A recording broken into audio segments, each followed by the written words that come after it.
کشمیریوں کو کہہ رہے ہیں کہ جی حقیقی بیٹا کشمیر کا.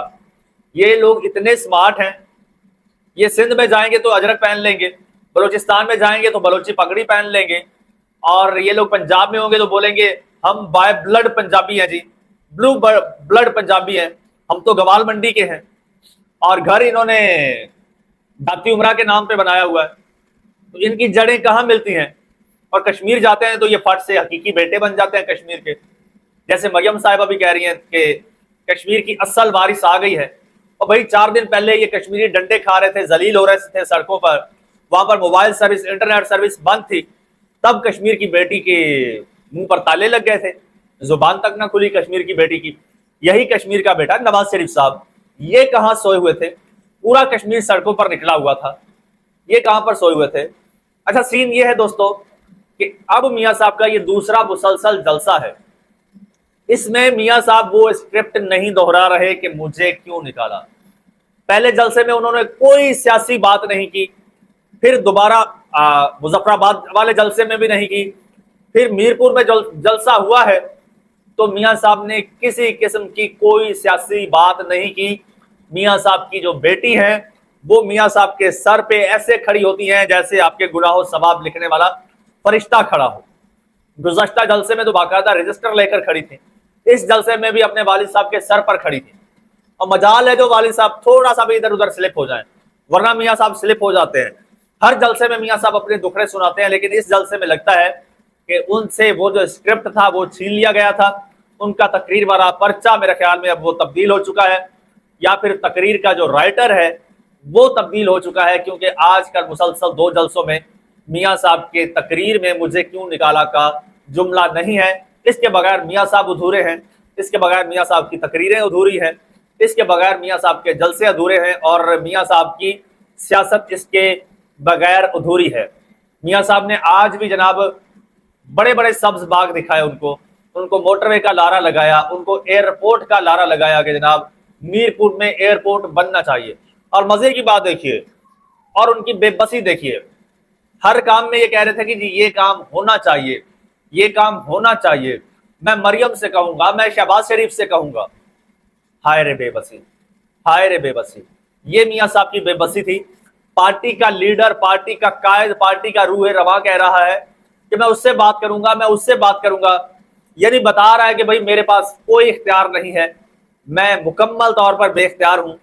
اگر کچھ کرنا ہے تو شہباز شریف نے کرنا ہے, اگر کچھ کرنا ہے تو مریم نواز نے کرنا ہے, میں صرف تقریریں کر سکتا ہوں سیاسی, اس کے علاوہ میرے ہاتھ میں کچھ نہیں ہے.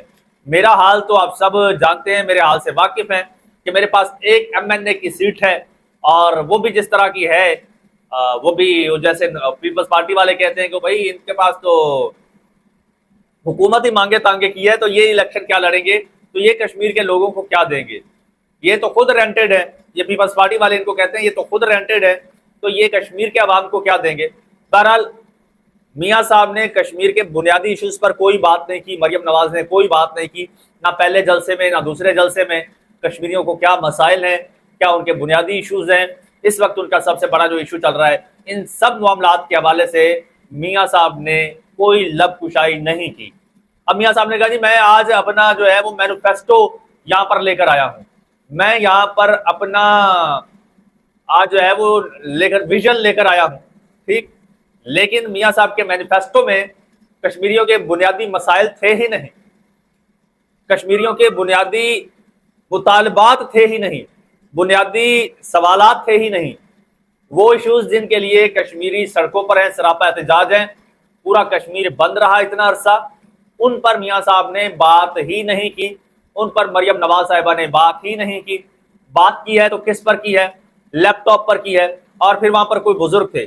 اب میاں صاحب کی عادت ہے کس طرح سے عوام کو بے وقوف بناتے ہیں, سمجھتے ہیں سامنے کھڑے جو ہے نا وہ یا تو چھوٹے بچے ہیں یا بھیڑ بکریاں ہیں. انہیں نہیں پتا کہ ان سے زیادہ پڑھے لکھے, ان سے زیادہ لٹریٹ اور ایجوکیٹڈ لوگ وہاں پر موجود ہیں, بڑے بڑے انٹلیکچوئلز وہاں پر کھڑے ہوتے ہیں. لیکن ان کی بدقسمتی بھی وہ ہے, یہ ہے کہ وہ ان کے فالوورز ہوتے ہیں. ایک تو میاں صاحب کو چوننا یہ لگایا جا رہا ہے کہ پتہ نہیں کس کو لگایا جا رہا ہے کہ بھئی پنجاب سے لوگوں کو لے جایا جاتا ہے اور کشمیر میں جا کے جلسہ کروا دیا جاتا ہے. کبھی قصور سے لوگوں کو گھسیٹا جاتا ہے, کبھی مری سے گھسیٹا جاتا ہے, کبھی راولپنڈی سے, اور یہی نون لیگ کی جو پنجاب کی قیادت ہے یہ وہاں پر فل ٹائم کشمیر میں موجود ہے اور کشمیر میں لوگوں کو یہاں سے اکٹھا کر رہے ہیں، وہاں پر کیمپین چل رہی ہے۔ لیکن ایک بات وہ کہتا ہے نا کہ نبشتہ دیوار ہے، وہ یہ ہے کہ بھائی ان تلوں میں تیل نہیں ہے، جتنی تقریریں کر لیں، جتنی تقریریں جھاڑ لیں، جتنے مرضی وعدے کر لیں، ایئرپورٹ کے باغ دکھا لیں، ان کو موٹر وے کے سبز باغ دکھا لیں، اور بھائی آج بھی آپ کا بھائی وزیر اعظم ہے پاکستان میں، تو آزاد کشمیر والوں کے لیے کیا کر رہا ہے سوائے پابندیاں لگانے کے؟ کچھ بھی نہیں کر رہے۔ آپ لوگوں کی بار بار حکومت آتی ہے، پھر آپ گلے شکوے کرتے ہیں کہ نواز شریف گیا تو پھر جہاں پر ترقی تھی وہیں پر ترقی رک گئی۔ آپ کے بھائی کی حکومت ہے، آپ کے بعد آپ کی ہی پارٹی کے وزیر اعظم نے حکومت کنٹینیو کی تھی، آپ کے جانے کے بعد کوئی نون لیگ کی حکومت گھر نہیں چلی گئی تھی۔ آج آپ پتہ نہیں کس کو بے وقوف بنا رہے ہیں۔